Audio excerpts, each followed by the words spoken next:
ඔයාලා හැමෝටම සුබ දවසක්. දෙස් විදෙස් අලුත්ම තොරතුරු දැනගන්න දැන්ම වටින් ගොඩින් නාලිකාව සබස්ක්‍රයිබ් කරන්න. බෙල් සලකුණ ක්ලික් කරන්නත් අමතක කරන්න එපා.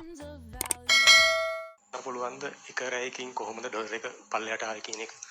අපේ අන්තර් බැංකු අතර තියෙන ගනුදෙනු සහ බැංකුවල පිටත බැංකු සහ ගනුදෙනු කරවන්න අතර වෙළඳපොළ විනිමය අනුපාත දෙකක් තියෙනවා. විනිමය අනුපාතය සමග තියෙන අවිනිශ්චිතතාවය සහ යම්කිසි ආකාරයක ස්පෙකියුලේෂන් නිසා ගොඩක් වෙලාවට ආනයනය කරන්න අවශ්‍යයි. මේක තියෙන අවිනිශ්චිතතාවය සහ යම්කිසි ස්පෙකියුලේෂන් නිසා ඒගොල්ලෝ Tamanට කැමති ගානකට ඕනම ගානකට බැංකුවලින් විදේශ විනිමය මිලදී ගන්නවා.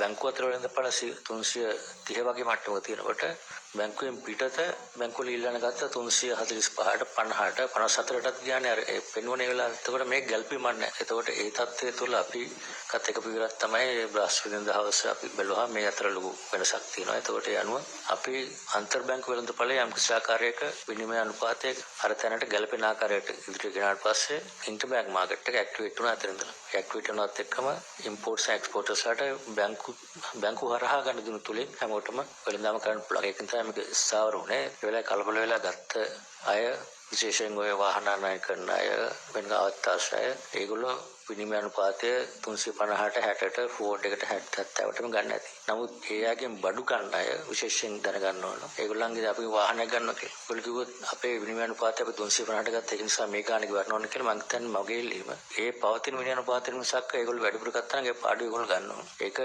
කස්ටමර්ට පාස් කරන්න එක වැරදි. දැන්ම අපගේ නාලිකාව සබස්ක්‍රයිබ් කරන්න. ඔයාලට සුබ දවසක්.